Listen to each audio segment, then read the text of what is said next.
Fala pessoal, nesse vídeo vou abordar dois assuntos com vocês. O primeiro deles serão as apostas da XP para 2024. A gente vai tentar entender por que a XP anda tão otimista com a nossa bolsa, né? Quais são as premissas que ela está utilizando para estabelecer que a nossa bolsa ainda está extremamente descontada, ou seja, uma verdadeira oportunidade para quem olha para comprar ativos de qualidade, pagando bons preços e carregar para o longo prazo. Quais foram as premissas que a XP utilizou para dizer que está tão barato assim? É isso que eu vou abordar com vocês nesse vídeo. Pessoal, o segundo assunto que eu vou abordar tem a ver com a análise da Klabin. Vocês sabem que a Klabin andou investindo bastante nos últimos anos, tirando grandes projetos do papel, e o próprio presidente espera que esses novos projetos, o Puma 1, o Puma 2 e o Projeto Figueiras, eles gerem um EBITDA adicional de 3 bilhões. Isso vai causar um impacto muito significativo no resultado da companhia. Analisa comigo aqui o EBITDA ajustado do ano de 2022. A Klabin fechou com EBITDA na ordem de 7,7 bilhões, né? Então a gente está falando de um EBITDA de mais de 10 bilhões para o ano de 2027. E qual seria o impacto desse crescimento nos nossos dividendos e qual seria um preço de compra ideal para termos aqui um yield futuro interessante a médio prazo? Pessoal, se esse vídeo te ajudar para a análise da Klabin ou você entender melhor as dinâmicas de mercado, eu peço que você fortaleça o meu trabalho, se inscrevendo aqui no canal, deixando o seu like, um comentário para a gente ganhar visibilidade nessa plataforma. E para você que é membro, eu sugiro que você assista o quanto antes esse vídeo, tá? Ele é muito importante porque ele vai falar alguns critérios fundamentais da análise que passam batido para muitos investidores iniciantes. Galera, esse aqui é o famoso gráfico do preço sobre lucro histórico do Bovespa, que representa então aqui uma taxa de desconto dos ativos de renda variável. E analisando os últimos meses, a gente percebe que está acontecendo uma retomada econômica, né? Muitos ativos se valorizaram bastante nos últimos meses. Quando a gente pega aqui o gráfico do Ibov, a gente percebe que o mês de novembro foi um mês excelente, com alta de praticamente 10% nos ativos de renda variável, e mesmo assim a XP ela vem dobrando as suas apostas na nossa bolsa, tá pessoal? Então os ativos de renda variável aqui no Brasil continuam muito descontados de acordo com a projeção dos analistas da XP, né? Então o time de analistas lá defende que o Ibov está barato nos principais múltiplos, destacando aqui que os indicadores estão abaixo das suas médias históricas de longo prazo, e em contrapartida o prêmio de risco, o pagamento de dividendos estão alto e principalmente aqui o ROI, o retorno sobre o patrimônio líquido dos ativos de renda variável, estão bem acima da média dos últimos 15 anos. Então o que nós temos aqui é uma rentabilidade acima da média, um pagamento de dividendos elevado e os múltiplos muito abaixo das médias históricas, né? Então realmente existe um bom potencial de desconto. Vamos analisar rapidamente esse gráfico aqui.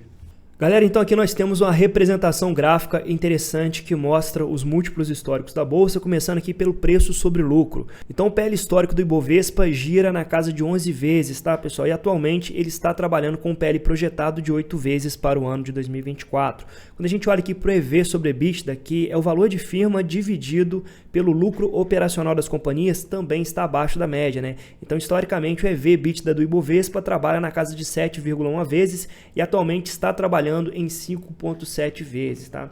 Outro ponto interessante aqui, pessoal, é o dividend yield projetado do Ibov. Então, historicamente, o Ibovespa paga em média 4,5% de dividend yield histórico, né? E atualmente esse yield está na casa de 6,2%.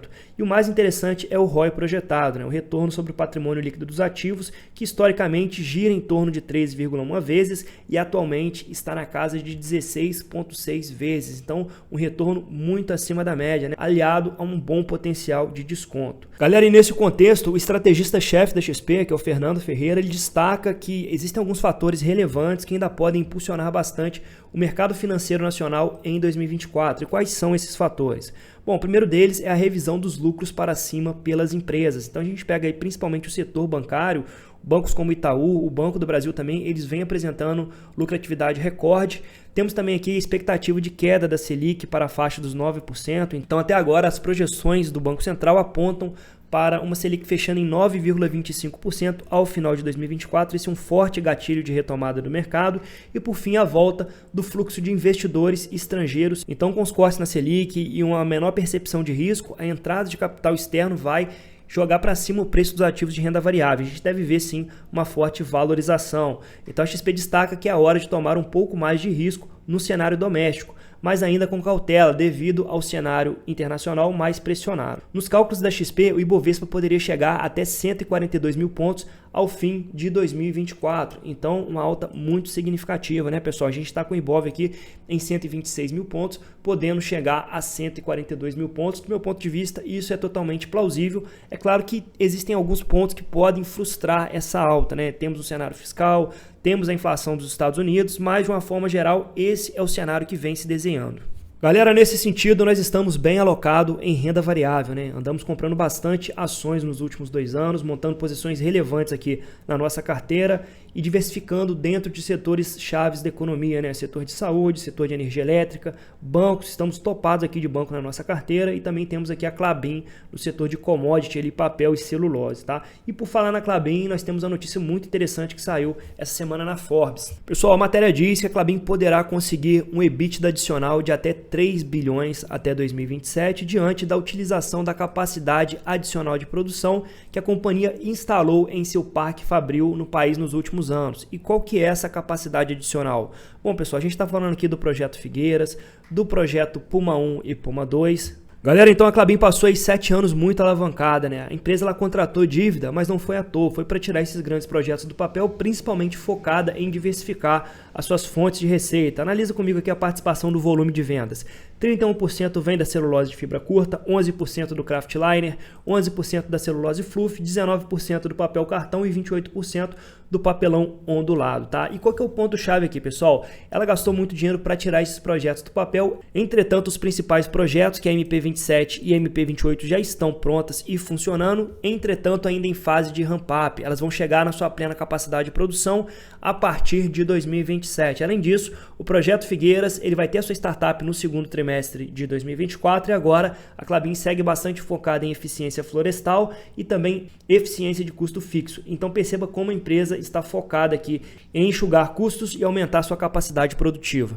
Galera, e todos esses projetos vão gerar incremento de produção e é dessa forma que o presidente da Klabin, Cristiano Teixeira, destaca que por conta desse volume adicional de 600 mil toneladas, podemos ter até 3 bilhões de incremento do EBITDA, a depender da situação macro. A Klabin acaba sendo sim impactada bastante pelo ciclo de preço da celulose. É claro que com esses novos projetos, a celulose vai ter uma participação menor no EBITDA da companhia a longo prazo, mas mesmo assim vai continuar impactando o resultado, né, pessoal? A gente está falando aqui de uma empresa de commodity. Galera, então a celulose engatou um ciclo de alta no ano de 2022, que impactou positivamente ali os resultados da Klabin, porém no ano de 2023 tem sido um ano bastante difícil para as empresas desse setor, tanto para a Klabin quanto para a Suzano, devido à queda abrupta no preço dessa commodity. Isso vai impactar, de certa forma, o resultado da Klabin, pessoal. Não é à toa que o resultado do terceiro trimestre desagradou bastante o mercado, porém, se você vai montar posição em uma empresa de commodity, você tem que tentar pegar ela justamente na fase baixa do ciclo, com os resultados deteriorados, com a margem comprimida e a queda abrupta na cotação do ativo. Aqui que você faz bons negócios, principalmente se você, assim como eu, olha para o longo prazo. Galera, depois de ter investido bastante em projetos visando aumentar a capacidade de produção, a Klabin agora precisa de bastante matéria-prima, né? E é por isso que a Klabin tem investido bastante em florestas de eucalipto e pinos e tem a confiança de alcançar a autossuficiência no fornecimento de madeira para suas fábricas até 2029, tá? Então, a partir de 2029, a Klabin não vai precisar mais comprar madeira de terceiros. Isso vai ajudar a enxugar ainda mais as margens da companhia, né? Então, a companhia vai ter a sua própria produção totalmente verticalizada e com economia de custos. Pessoal, e em 2022 a Klabin fechou o ano com EBITDA ajustado na ordem de 7,7 bilhões. Se a gente considerar esse EBITDA adicional de 3 bilhões, conforme projeta aqui o presidente da empresa, nós teríamos um EBITDA ajustado para 2027 na ordem de 10,7 bilhões. Isso nos daria um EBITDA por ação de R$ 1,92. E nós sabemos que a política de dividendos da Klabin se compromete a pagar de 15% a 25% do EBITDA ajustado para os seus investidores, para os seus acionistas na forma aqui de dividendos, né? Então isso nos daria 29 centavos caso a Klabin fizesse um payout de 15%, 38 centavos com payout de 20% e 48 centavos com payout de 25%. Pessoal, o meu preço de compra para as ações da Klabin é R$ 3,70. Então ela chegou a tocar esse preço no início do ano e caso ela volte para esse preço de R$ 3,70, eu voltarei a fazer aportes nessa empresa. Porque aqui eu teria um dividend yield projetado de pelo menos 8%, caso a empresa pague o mínimo do seu EBITDA ajustado, né? Lembrando que com a queda da alavancagem e uma geração maior do EBITDA no futuro, a tendência é que o payout deve se elevar, né? E caso a empresa ela chegue nesse payout de 25% do EBITDA ajustado, a gente está falando aqui de um yield futuro de 12%, né? E uma empresa high quality tem receita diversificada geograficamente e você pode ter certeza, meu amigo, se é uma coisa que o pessoal vai precisar lá no futuro é de papel, celulose fluff para fraldas descartáveis, papelão ondulado, ou seja, é um segmento, é um setor que vai ter demanda crescente a longo prazo, perenidade, é isso que a gente busca para uma carteira previdenciária. Espero que você tenha gostado desse vídeo e se você gostou, mais uma vez, peço que você me dê uma moral, deixando o seu like, compartilhando esse vídeo aí nos seus grupos de WhatsApp para me ajudar a divulgar o meu trabalho. Até o próximo vídeo.